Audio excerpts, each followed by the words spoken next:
A 343 Industries é um dos estúdios mais intrigantes que conheço, pois é um estúdio dedicado a uma única IP, sendo que é um gigante que é Halo. Além que quando lançou seu primeiro jogo em 2012, chegou a concorrer em prêmios de melhor estúdio do ano, pois Halo 4 na parte técnica foi impressionante, para muitos sendo um dos jogos mais bonitos do Xbox 360.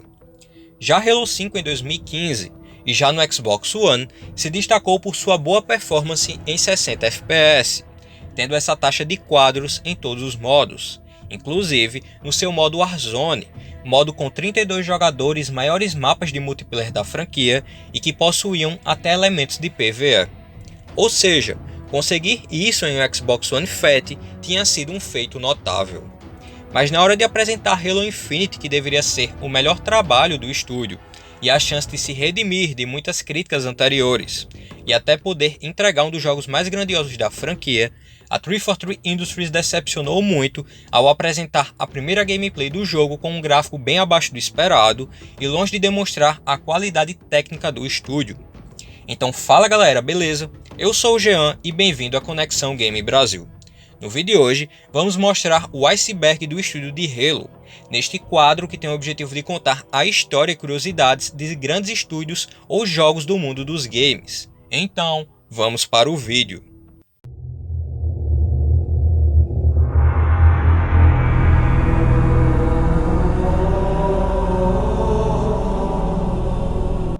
A 343 Industries é um estúdio dos Estados Unidos que foi fundado em 2007. Período em que a Band já estava pensando em sair da franquia Halo depois do lançamento de Halo 3. Com isso, a Microsoft criou a 343 Industries para cuidar do conteúdo multimídia da franquia e também para supervisionar Halo. Então, por mais que a saída da Band tenha sido depois de Halo Reach em 2010 e o primeiro game da 343 tenha sido em 2012, engana-se quem pensa que a mudança do estúdio foi feita de forma desorganizada ou sem uma administração por trás, já que a 343 já existia desde 2007 e já trabalhava com a franquia neste período. E sendo sincero, acredito que a organização de transição do estúdio nunca foi um dos problemas que ele veio a enfrentar com a franquia. Mas vendo tudo isso, a primeira dúvida que vocês podem ter é: por que o nome do estúdio é 343? O nome é derivado do personagem 343 Guild Spark, um dos personagens mais marcantes da primeira trilogia da saga Halo, e a fundadora do estúdio foi a Bonnie Ross, que mesmo envolta de polêmicas para alguns, devido a erros dos jogos atuais, é considerada uma lenda do Xbox, e sendo o nome fundamental para que ainda tenhamos jogos de Halo na atualidade, visto que a Band anunciou que estava buscando sair do estúdio em 2007. E aí, executivos da Microsoft já estavam colocando que aquele seria o fim de Halo. Mas a Bonnie não concordou com isso e fundou a 343.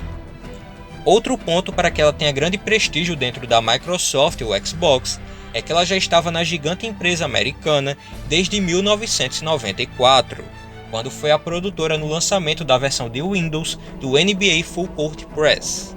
A partir disso, ela foi um dos nomes centrais para que hoje a Microsoft tenha força no setor de games. Com todo esse currículo, ela convenceu a Microsoft a continuar investindo em Halo e fundar a 343. Para quem quiser saber toda a biografia da Bonnie Ross, vou deixar fixado uma matéria da Halo Project Brasil, que conta toda a história dessa grande personalidade da indústria e da Microsoft.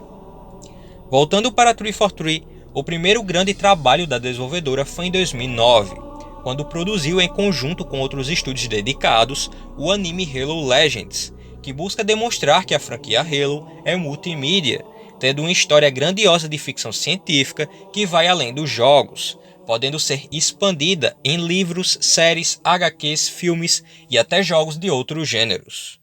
O anime acabou não sendo um destaque no gênero, mas ainda é importante para apresentar o universo Halo para novatos e também por demonstrar a grandiosidade do universo da saga.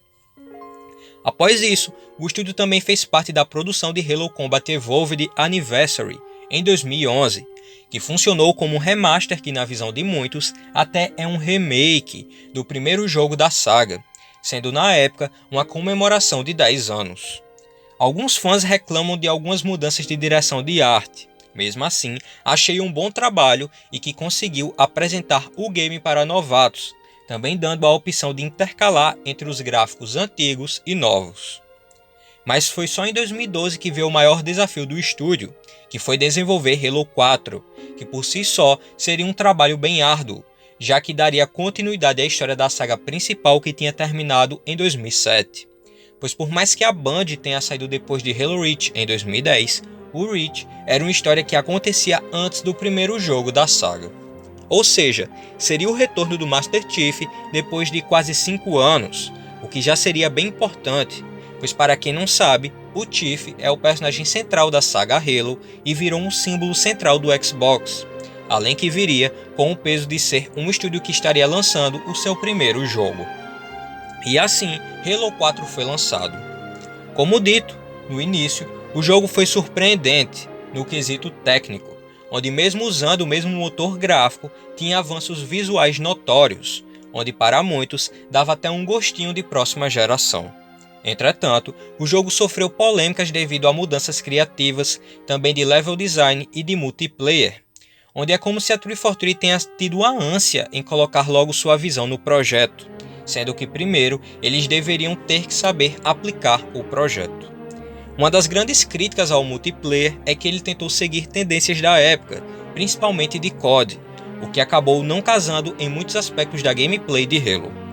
Já sobre a campanha, as críticas foram em relação ao seu level design, já que os games anteriores se destacaram por ambientes com locais abertos e missões cheias de possibilidades.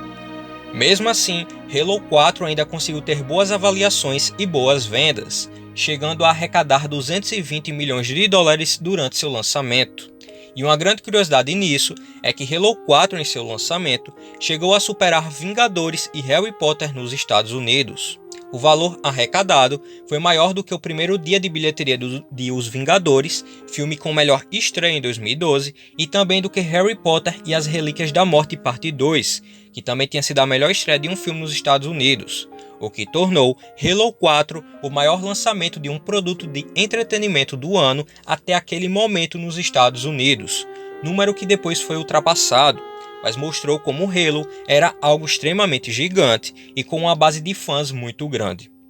Mas seu maior problema do Halo 4 na época foi em não conseguir manter os jogadores no multiplayer, onde os problemas de identidade de multiplayer e o suporte problemático ao competitivo foram as principais críticas negativas.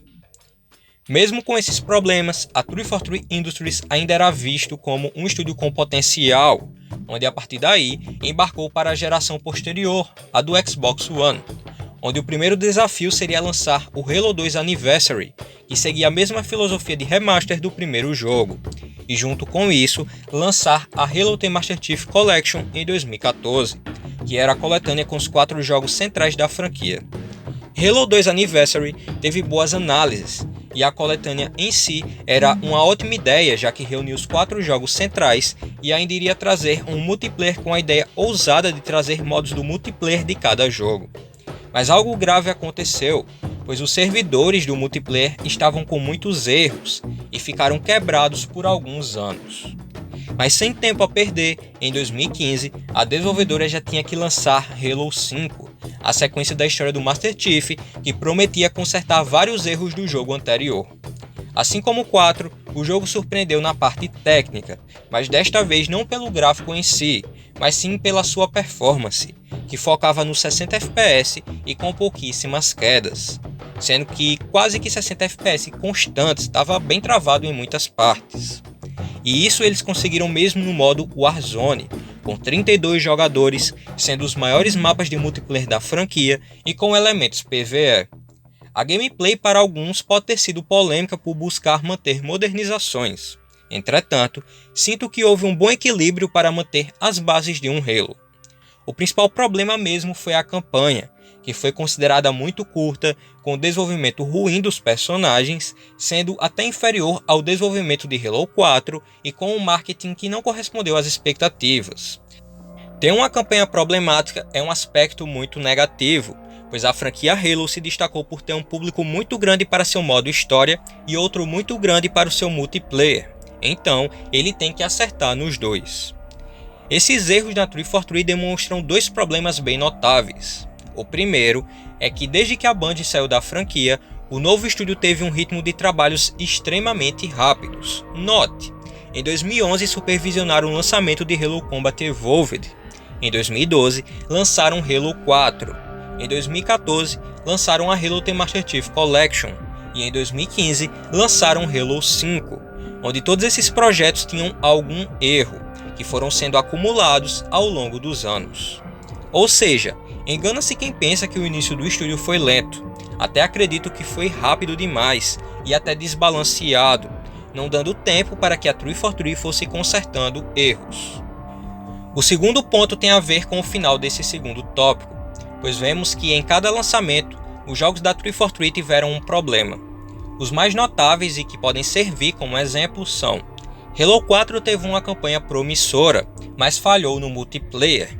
Então era esperado que no 5 iriam manter a campanha e melhorá-la e trazer um multiplayer com acertos, mas fizeram o contrário, erraram na campanha e acertaram no multiplayer.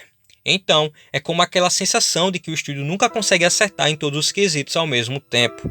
Se acerta em um ponto, acaba errando em outro. Com isso, a ideia do estúdio foi fazer Halo Infinite, jogo que seria um reboot espiritual e que teria o maior tempo de desenvolvimento da saga, 5 anos, para que assim a equipe tivesse tempo de descansar.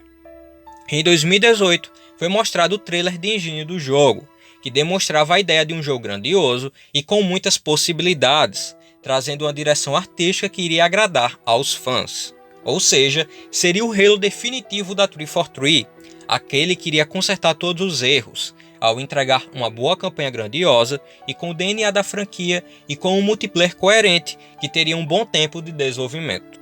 Acontece que tudo desabou em 2020, pois o estúdio mostrou uma gameplay com um gráfico bem abaixo do esperado, o que foi um choque para muitos, visto que a parte técnica sempre foi um quesito forte da 343, além que aquele mundo apresentado não era nem perto da ideia apresentada em 2018. Com isso, o game foi adiado em 1 ano e causou muitas polêmicas. O jogo ainda foi lançado no final de 2021, sendo elogiado pela sua direção de arte que soube equilibrar o clássico com o moderno e com sua gameplay dando boas possibilidades para explorar seu mundo semi-aberto, dando as maiores possibilidades de exploração da franquia.